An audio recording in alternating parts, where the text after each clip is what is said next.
My name is Hannah, and everyone believed I had the perfect life, until the night I placed a single envelope in my husband's hands and watched his carefully constructed world collapse in an instant. People always say behind every powerful man stands a supportive woman, but they never mention what happens when that woman finally uncovers the truth. This wasn't simply a betrayal. It was a revelation so dark, so twisted, that it would turn our seemingly perfect life into ashes. And this time, I wasn't going to stand by and let him get away with it. It was a glamorous evening at the prestigious Capitol Ballroom. Elegant. Chandeliers cast golden reflections across marble floors, where influential politicians, media personalities, and socialites mingled and laughed, celebrating my husband's recent election victory.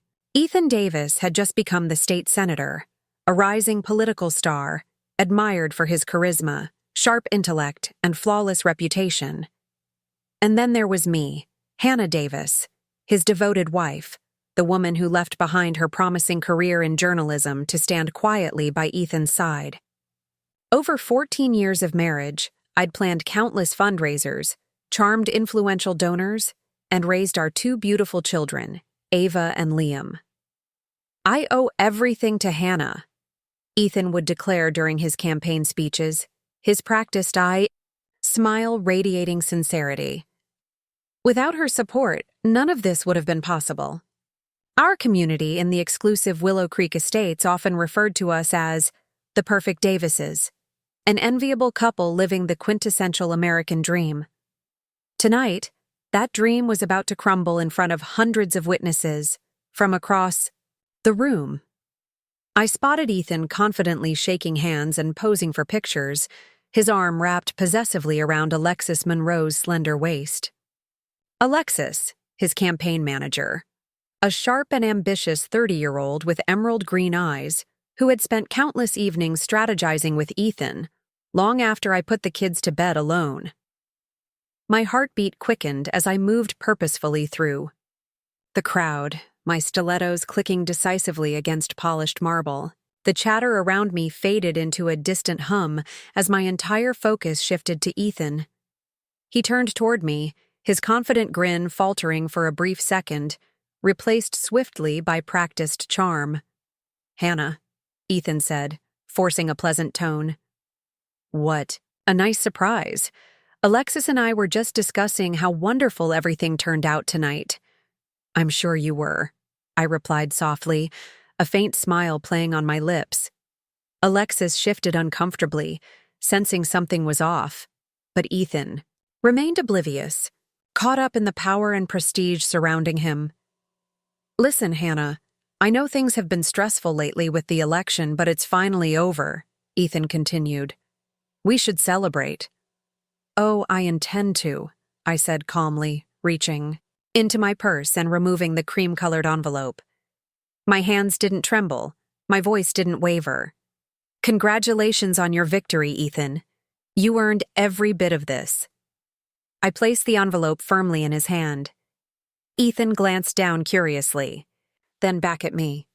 Alexis watched anxiously, eyes darting between the two of us, sensing imminent danger. Ethan opened the envelope slowly, carefully, as though he were defusing a bomb. And in a way, he was.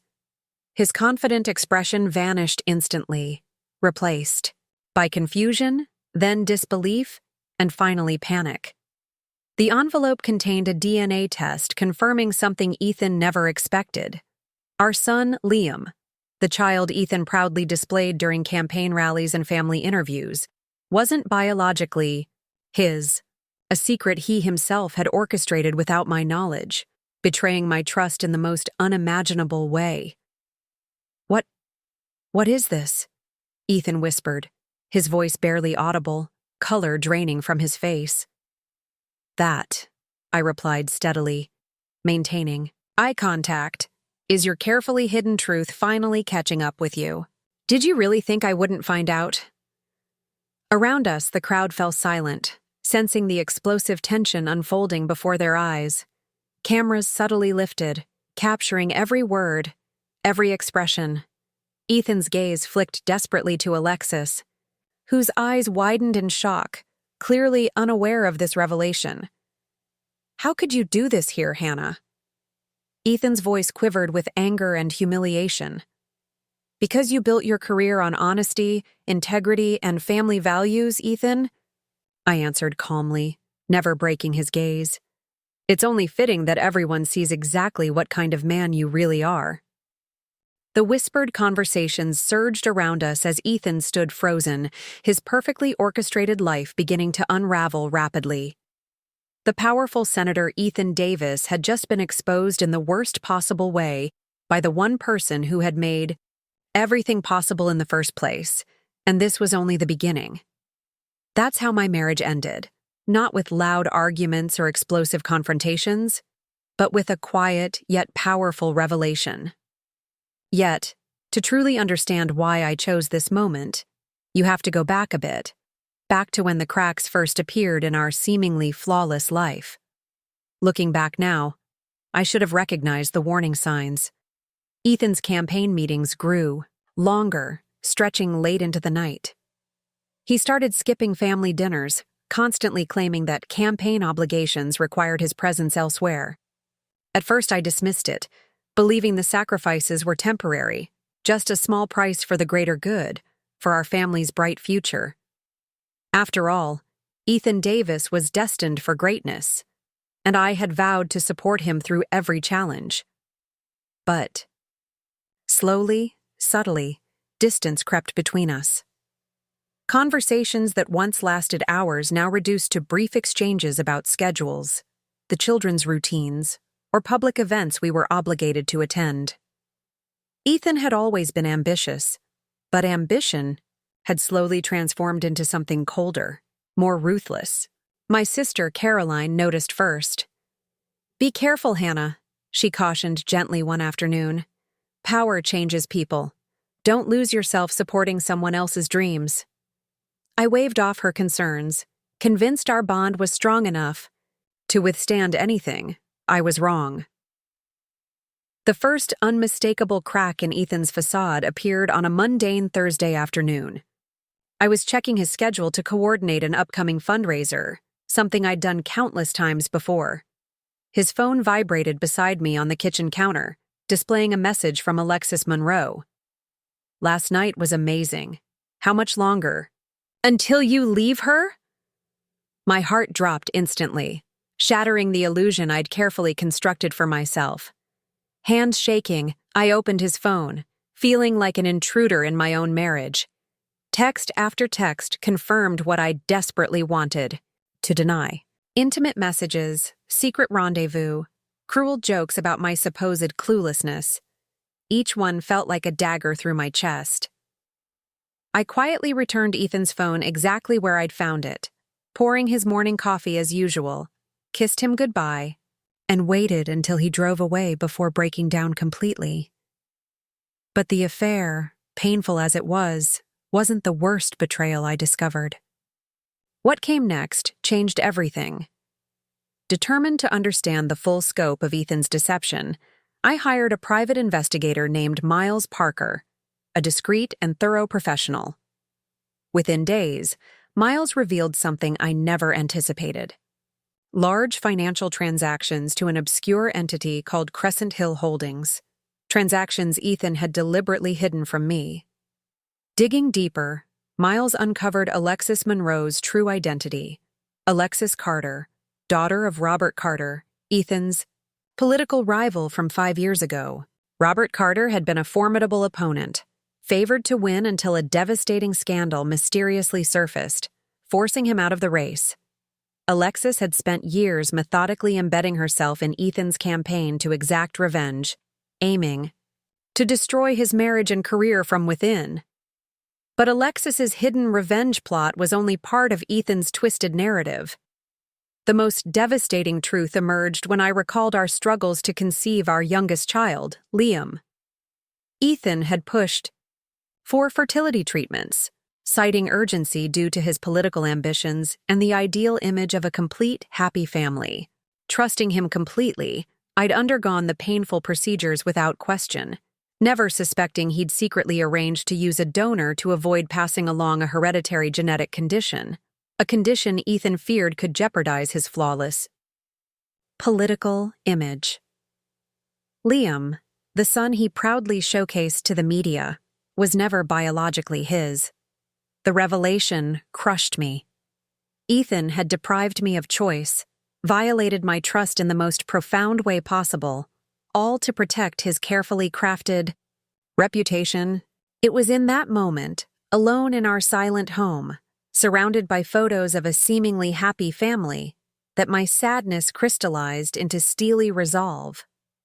Before I continue, though, I want to pause for a moment to connect with you, my amazing viewers. Where are you watching from? Drop your country's flag in the comments below. I love seeing how far our stories travel, and I know you might be watching this alone right now, so let me remind you, wherever you are in this moment, you are not alone, because at the very least, I'm right here with you, telling this story together. Now, armed with the truth, I knew exactly what I needed to do next. Ethan had built his political career on lies, deception, and betrayal. But tonight, at his grand celebration, surrounded by friends, media, and powerful allies, I would tear it all down, one revelation at a time. The days leading up to Ethan's gala felt surreal.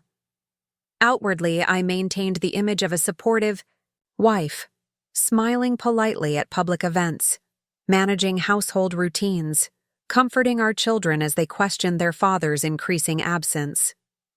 Yet beneath this calm exterior, I meticulously gathered evidence, determined to dismantle Ethan's false empire piece by piece. It was Miles Parker who uncovered the next devastating layer of Ethan's betrayal. Miles provided a confidential file filled with details of Ethan's secret financial dealings with Crescent Hill Holdings, a shadow company established solely in Ethan's name.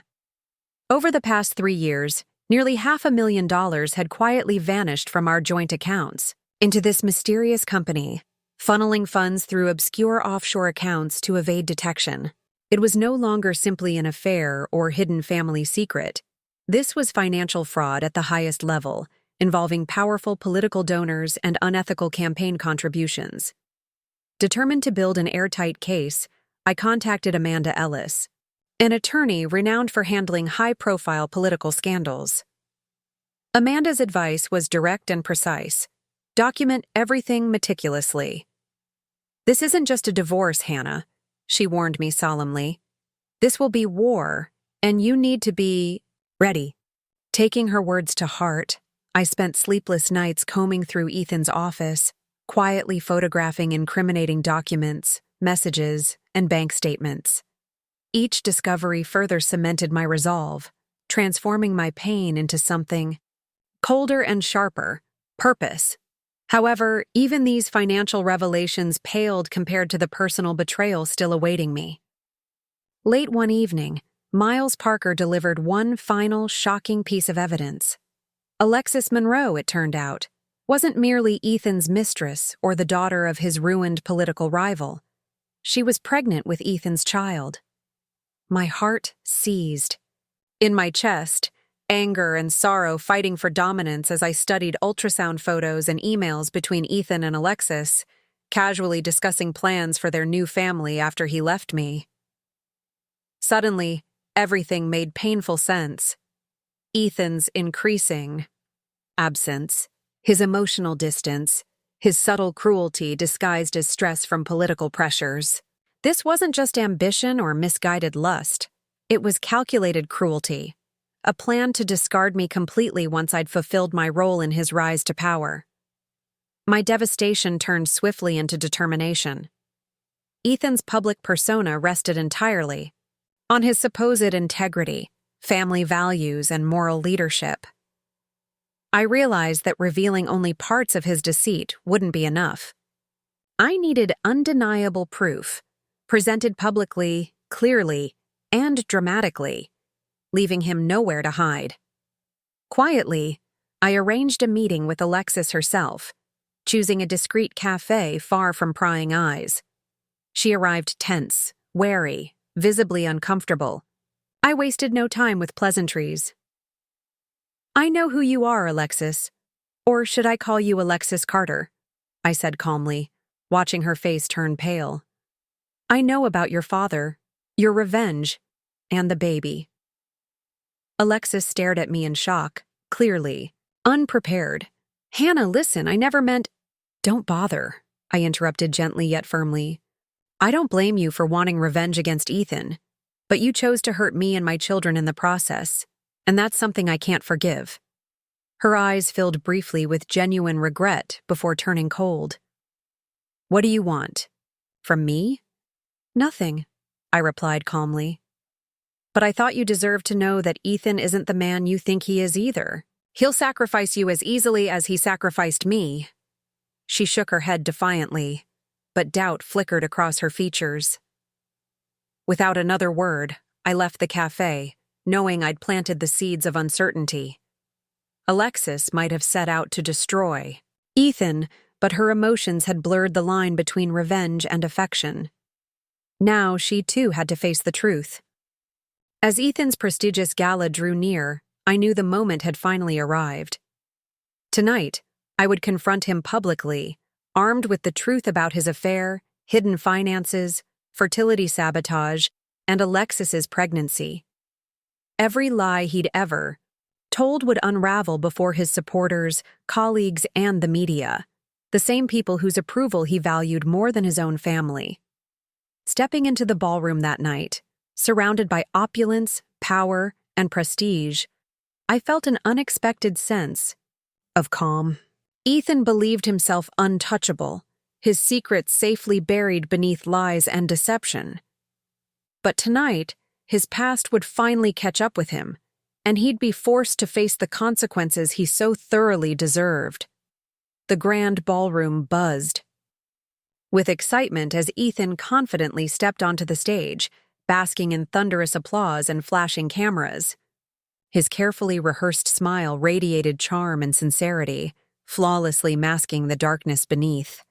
He leaned into the microphone, his voice warm and authoritative. "Thank you all," Ethan began graciously.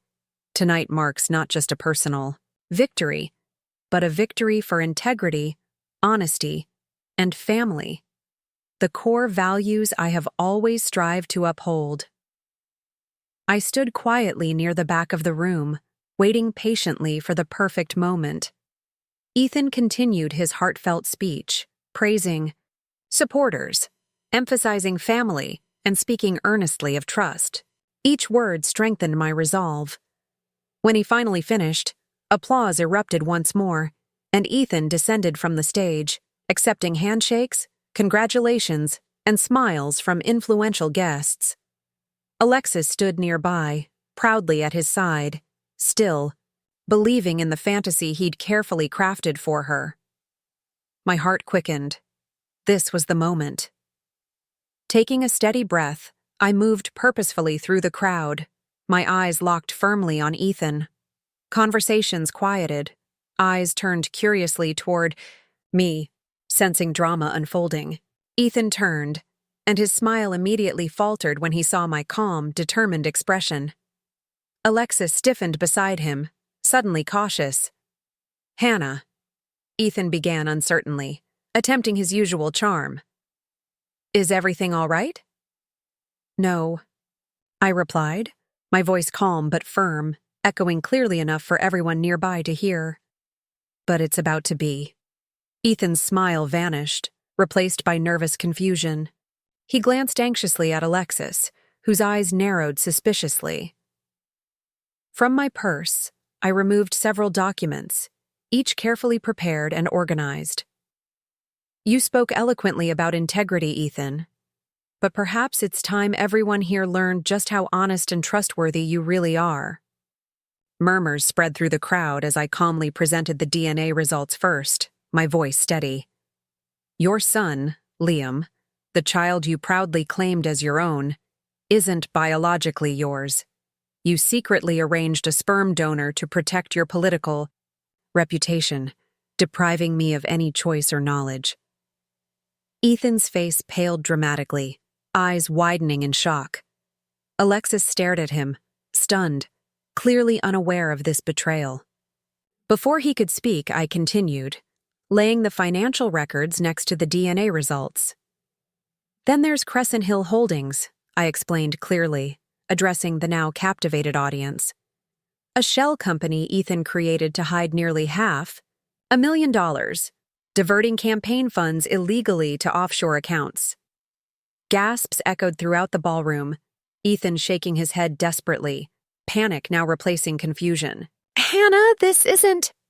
And finally, I interrupted calmly, turning my gaze toward Alexis, whose face now reflected both fury and humiliation.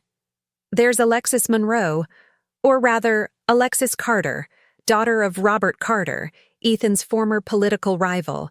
She carefully planned her revenge against Ethan, secretly carrying his child to dismantle his life from within.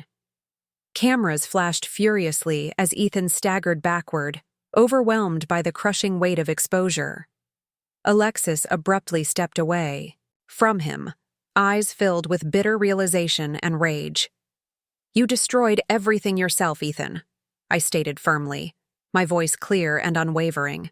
You built your life on lies, deception, and betrayal. Tonight, everyone finally sees who you truly are. The ballroom erupted into chaos. Reporters rushed forward, microphones thrust toward Ethan, desperate for answers. Guests murmured loudly, scandalized by the revelations. Ethan stood frozen, desperately searching for words, finding none that could salvage his shattered reputation. Without another glance, I turned and walked calmly toward the exit, leaving Ethan surrounded by the ruin of his carefully built facade. Stepping into the cool night air, I felt a weight lift from my heart. My life would never return to the perfect illusion we'd once presented to the world. But tonight, for the first time in years, I felt genuinely free. In the weeks that followed, Ethan resigned from office in disgrace, his political career reduced to scandalous headlines and investigations. Alexis retreated from the public eye, her revenge ironically incomplete, overshadowed by her own humiliation. As for me, I reclaimed my voice, returning to journalism, stronger and wiser, determined to advocate for truth, integrity, and genuine empowerment. Each evening, watching my children laugh and play, I knew I'd done the right thing. Our life was no longer defined by deception or a false, hollow perfection. Instead, we built something authentic, messy, imperfect, but undeniably real. And that truth, at last, felt far more powerful than any lie Ethan ever told. This story reminds us that truth, no matter how painful, will always hold more power than lies. Facing betrayal takes courage, but in the end, it frees us to rebuild our lives on honesty and strength. What did you think about Hannah's journey? I'd love to hear your thoughts. Comment 2 if you enjoyed the story, or 7 if you didn't. Don't forget to like this video and subscribe to my channel for more incredible stories. Thanks so much for being here with me.